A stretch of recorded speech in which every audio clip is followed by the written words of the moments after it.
안녕하십니까, 홍철기입니다. 오늘은 2022년 12월 26일이고요. 오후 뉴스 시작하도록 하겠습니다.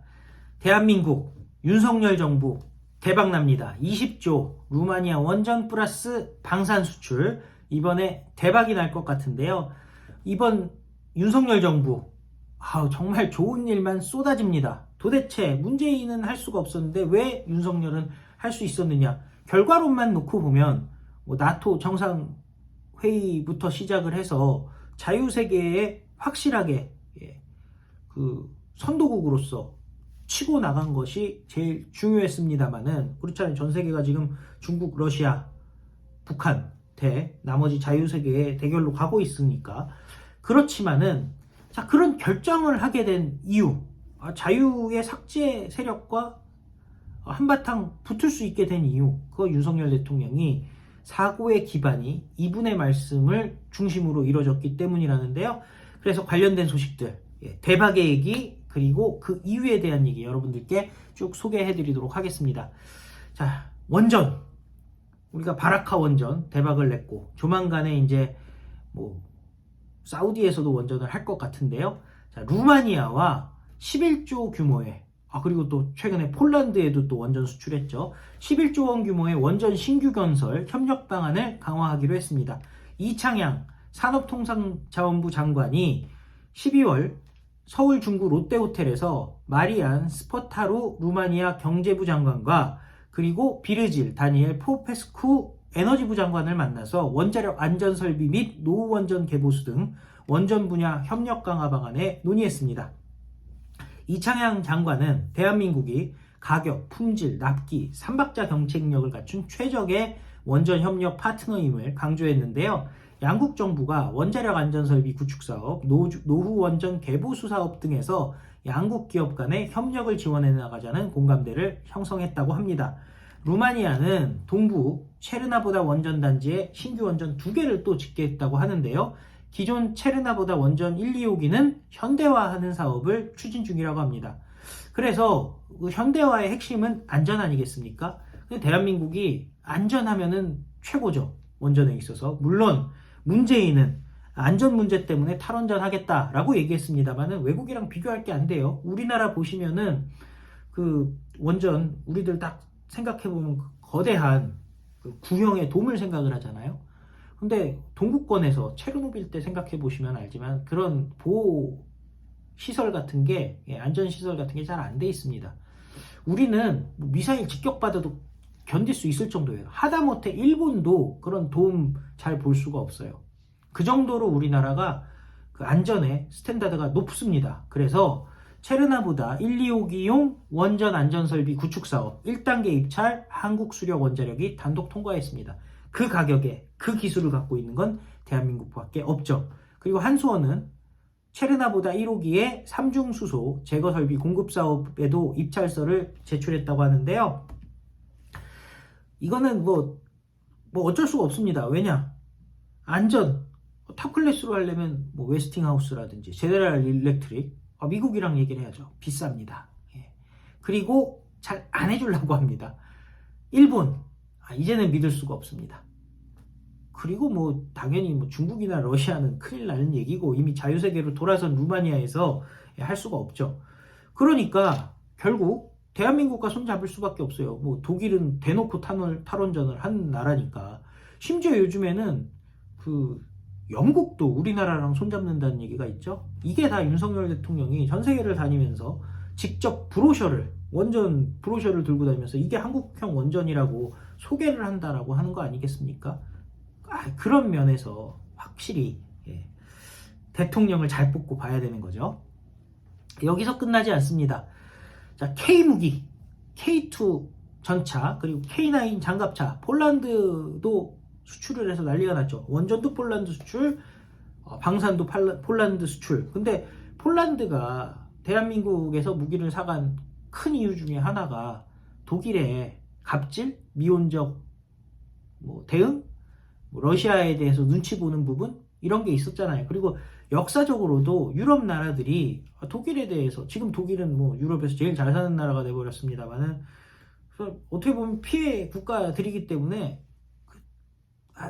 그 품고 있는 마음들이라는 게 참 이중적이라고 할까요? 하여튼 그런 게 있습니다. 그런데 대한민국은 원래 식민지를 경험했던 나라고 제3세계에서 출발해가지고 여기까지 온 유일한 나라 아니겠습니까? 그렇기 때문에 우리는 기술 이전 이런 거에 인색하지 않습니다. 우리도 남에게 배우기도 했고 우리 자체 노하우 있지만은 우리도 후발주자로서 따라잡았지 않습니까? 이제는 우리도 같이 가겠다라는 거죠. 그리고 후발주자로서 뭐 경쟁력을 강화하기 위해서 그럴 필요가 있기도 하고요. 그래서 성능은 비슷하고 가격은 반값이다. 진짜 좋은 거죠. 루마니아의 국방부 장관도, 경제부 장관, 산업부 장관도 왔습니다만 국방부 장관도 한국의 방산업체들을 다 찾았습니다. 폴란드에 이은 방산 수출 신화 이어갈 수 있을 것이라고 얘기를 하는데요. 중요한 이유 중에 하나가 폴란드가 도입을 함으로써 규모의 경제 그리고 그 유럽 내에서도 그 AS라든지 사후관리라든지 이런 걸 원활하게 될 수 있고 예를 들어서 전쟁이나 전투가 벌어졌을 때 탄 같은 것도 이제 포탄 같은 것도 서로 교환하고 공급할 수 있는 그런 일이 벌어지지 않겠습니까? 그래서 루마니아가 K2 전차, K9 자주포 등에 높은 관심을 보이는 것으로 알려졌는데요. 지금 루마니아가 구형 그 러시아제 무기, 그 소련제 무기, 구형 무기들을 지금 교체해야 되는 게 한 400대 무기래요. 탱크만 400대, 자주포는 그 이상 되겠죠. 보통 요즘에 그 포병 전력을 더 많이 강화하는 추세니까요. 그러니까 둘이 합쳐서 적어도 한 1000대 이상의 그 전차 자주포가 필요한 상황이고, 그리고 또 최근에 그 폴란드에서도 관심을 갖고 있는, 원래 호주를 생각해서 그 준비를 했던 레드백 장갑차 관심을 가질 수밖에 없다라는 거죠. 이거를 갖다가 미국에서 사온다? 미국이 지금 세계 경찰 국가로서 자체적으로 필요한 수요도 너무 많기 때문에 이게 쉽지가 않다고 합니다. 미국뿐만 아니라 독일 뭐 군축하다 보니까 그 라인 자체가 지금 거의 와해가 돼가지고 1년에 만들 수 있는 장갑차 전차 대수가 몇 대 되지를 않는다는 거예요. 루마니아는 현재 우크라이나의 T-72 전차, 소련 시절에 보유했던 거죠. 60대를 우크라이나에 공유해서 전력 보강이 필요한 상황이라고 하고요. 그렇지 않더라도 노후화된 전차가 한 400여 대 교체 수요가 있고, 그리고 장갑차, 보병 전투 장갑차 등도 교체할 계획으로 알려지고 있습니다. 그리고 루마니아는 퍼거라슈에 나토 호환용 탄약 시설을 건설하는 방안도 추진하는데 한화와 풍산이 해외 협력 업체로 거론되고 있다는 겁니다. 그러니까 우리 같은 경우는 나토 표준탄을 쓰기 때문에 당연히 기술이 있죠. 가서 만들어주면 되는 겁니다. 루마니아는 나토 가입국인 폴란드가 대한민국산 무기를 도입한 것에 주목하고 있다는데요. 폴란드 정부는 올해 우리 방산 기업들과 K2 전차, K9 자주포, FA-50 경공격기, K239 다연장 로켓 발사대 등 도입을 위한 계약을 맺었습니다. 대한민국 무기는 나토와 호환이 가능한 무기체계입니다. 독일산 무기와 성능은 비슷하지만 가격은 훨씬 저렴하고 납기도 빠릅니다. 이미 지난 9월에 대한민국 방위산업대전을 찾아서 직접 무기를 살펴보기도 했다는데요. 양국은 한 루마니아 국방협력 증진 의향서 LOI에 서명하고 국방, 방산 분야 협력을 확대하기로 했습니다. 당시 루마니아 국방부 장관은 군 관계자들과 함께 현대 로템 부스를 찾아서 K2 전차와 관련한 브리핑을 받고 극찬했던 것으로 알려졌는데요. 보통 성능도 최고급, 가격도 경쟁력이 있고 무엇보다 대량으로 생산할 수 있는 나라는 전 세계에 대한민국밖에 없다는 거죠. 그런데 루마니아도 충분히 재정적으로 총탄이 많이 있다는 겁니다. GDP 대비 2.5% 수준으로 지금 국방비를 올렸고요. 무기 구입 예산은 국방 예산의 40%인 3조, 현재 1년에 3조라는 거죠. 향후 군사력 증강을 위해서 국방비를 GDP 대비 3%대 이상으로 확대하겠다는 방침입니다. 우크라이나 떨어지는 그 전쟁 벌어지는 거 보면서 지금 이거 쉽게 생각해서는 안 되겠구나라고 생각한 거죠. 니콜라이 이오널 치쿠어 총리가 이렇게 얘기했습니다. 우크라이나와 국경을 맞댄 루마니아의 안보 위기가 지금 심화되고 있기 때문에 내년엔 국방 분야 예산을 대폭 증대할 것이라면서 방위, 방산 분야 경험이 많은 한국과의 협력 확대를 기대한다라고 얘기를 했습니다. 그래서 이종석 국방장관과 만나서 그 K2, K9 자주포 등 한국산 무기체제 도입에 대해서 지금 본격적으로 진행을 하고 있는 중이라고 합니다. 참 대단한 거죠. 그 폴란드가 그 전차를 갖다가 협력해가지고 같이 만들려고 그 독일이랑 하려고 했었는데 그 프랑스랑 독일이 같이 하려고 하다가 폴란드를 왕따를 시켜버렸죠. 그래서 복수의 칼을 지금 갈고 있다는데 그 결국에는 특히 유럽의 그 구동구권 국가들 싹 다 대한민국 판으로 지금 될 것 같고요. 이미 K9 자주포 같은 경우는 에스토니아라든지 여기저기 그냥 다 싹쓸이가 된 상태이기 때문에 조금만 보시면은 전자장갑차 자주포까지 싹 대한민국 국산으로 까는 엄청난 역사가 조만간에 벌어집니다. 그런데 이걸 어떻게 알고 윤석열 대통령은 나토 정상회의에 참석해서 그 나토 회원 국가들의 그 인정을 받았을까요? 그리고 그 동아시아, 아시아 태평양의 자유국가의 선도국이 어떻게 될 수 있었을까요? 중추국이 어떻게 될 수 있었을까요? 바로 윤석열 대통령이 그 세계의 흐름 알 수 있었던 것은 모든 문명과 질서가 예수님의 말씀에서 나왔다라는 것을 깨달았기 때문인 것 같습니다. 자, 처음 꿈이 목사였던 윤석열, 모든 문명, 질서, 예수님 말씀에서 나온 것이다 하면서 헌법 공부를 했더니 이게 다 예수님 말씀에서 나온 거다. 근데 기본적으로 유럽이라든지 미국이라든지 자유세계의 철학, 사고, 법률은 다 그 기독교적 질서 안에서 생긴 거는 사실이죠. 그러니까 종교를 믿고 안 믿고의 그 문제가 아니라 이걸 종교로 바라보지 않더라도 철학적으로 바라보더라도 그렇다는 겁니다. 윤석열 대통령 어제 성탄절에 이웃을 사랑하고 실천하는 것이 예수님이 세상에 온 뜻을 구현하는 길이다 라고 밝혔는데요.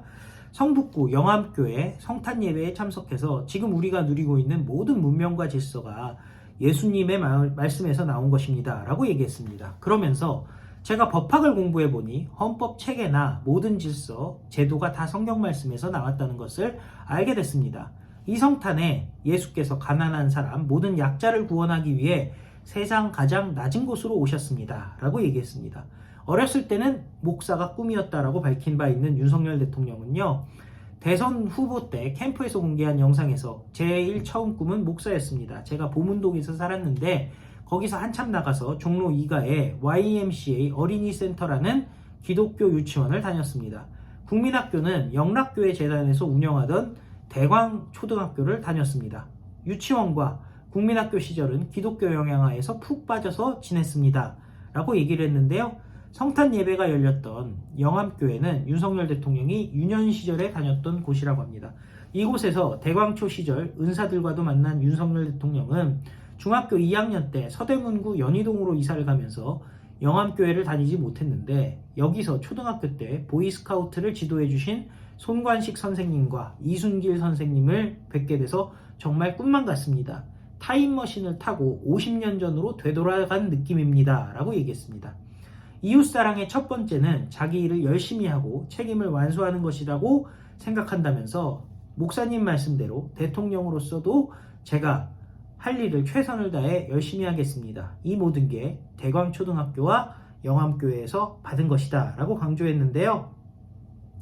이날 예배에서는 1973년 윤석열 대통령의 영암교회 유년부 수료증서와 초등학교 졸업사진이 공개되기도 했다는데 윤석열 대통령 초등학교 1학년 때부터 중학교 1학년 때까지 다녔던 교회고 49년 만에 교회를 찾았다고 합니다.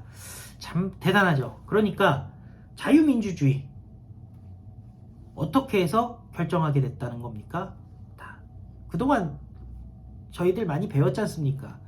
그 기독교 입국론이라는 것이 그냥 나온 것이 아니라 이승만 대통령이 그 미국의 체계를 들여오는데 그 미국의 체계의 기반이 기독교적인 것이었고 윤석열 대통령도 헌법을 공부해보니 법률을 공부해보니 그런 세계관 하에서 구축되었다는 것을 깨달았다.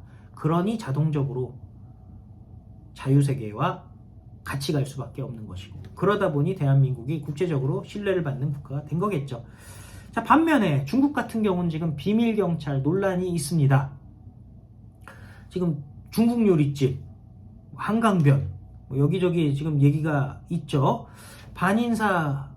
반체제 인사를 감시 혹은 진짜 무슨 중국에다가 잡아가기 위해서 비밀경찰서가 있는 건 아니냐, 이런 얘기들이 돌고 있는데, 그 중국집 문제가 되자 문을 닫았다고 합니다. 다시 할 거라고 얘기는 하고 있는데, 2월에는 다시 일을 할 것이다 라고 얘기를 하고 있는데, 그럼에도 불구하고 너무 이상한 일들이 많다는 거죠.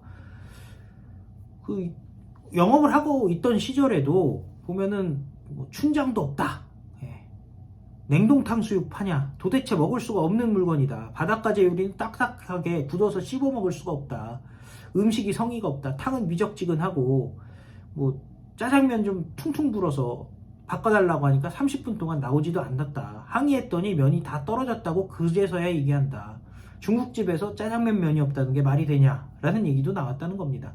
탕수육, 유린기 전부 냉동에 전자레인지 돌려서 나오는 수준이다.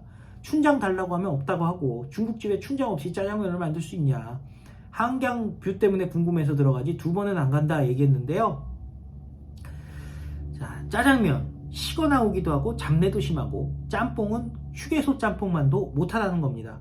탕수육은 전자레인지, 냉동 탕수육 전자레인지에 돌린 수준이라는데, 어떤 사람들은 냉동 탕수육을 모욕하지 말란 소리까지 나오고 있다는 겁니다. 또 중국인 직원들과 아예 소통이 안 된다는 얘기도 있는데요. 3년 전에 한 네티즌이 구글에 남겼던 리뷰가 다시 화제가 되고 있다고 합니다. 별이 5개 중에 평점을 매기면서 하나를 주면서 1개도 아깝습니다. 여긴 분명 식당을 하기 위해 식당을 연 곳이 아닐 거라 생각합니다 라는 얘기를 해서, 이 비밀경찰서 의혹이 그때부터 제기된 것 아니냐, 이분은 뭘 알고 쓴 건 아니냐면서 소름 끼친다는 반응도 나온다는 거죠. 일부 네티즌들은 이번 보도를 보면서 영화 극한직업이 떠오른다고 했는데요. 이 영화는 경찰들이 치킨집을 위장 개업해서 잠복 근무하는 스토리를 담고 있는데, 근데 그 극한직업은 치킨을 잘 만들어서 문전성시가 됐지 않았겠습니까? 반면에 여기는 일부러 맛없게 만든 거냐, 도대체 자기들끼리 극한직업이나 찍고 있었던 것이냐, 이런 말들이 나온다는 겁니다. 중국 대사관은 비밀경찰서 운영 의혹에 대해서 관련 보도는 사실무근이고 해외경찰서는 존재하지 않는다고 했습니다마는, 무언가 믿을 수 없는 일들이 벌어지고 있는 것은 사실인 것 같고요. 그럼에도 불구하고 다행인 것은 대한민국이 러시아, 중국, 북한에 해당되는 공산주의, 전체주의, 반자유주의 국가, 전체주의 국가에 맞서서 자유국가의 중추국가로서 들어가게 된 것, 그리고 그 덕으로 윤석열 대통령 문재인과의 차이점, 원전도 수출하고 방산도 수출했다는 거, 그 차이겠죠. 자, 대한민국 정말 다행입니다. 어떤 사람들은 제가 기사를 보니까 윤석열은 운이 좋은 것 같다, 근데 운이 아니었다는 거죠. 바로 서구 문명의 자유국가들의 철학, 법에 기반이 되는 사상을 정확하게 기반으로 깔고 있었기 때문에, 윤석열 대통령도 공부를 했기 때문에, 그리고 그것을 머릿속에 넣고 있었기 때문에 이런 성과로 나타나지 않았나 싶습니다. 참, 이럴 때는 다 같이 승리합니다가 아니라 승리했습니다로 가는 게 맞는 것 같습니다. 다 같이 외치겠습니다. 우리는 승리했습니다. 감사합니다. 안녕히 계십시오.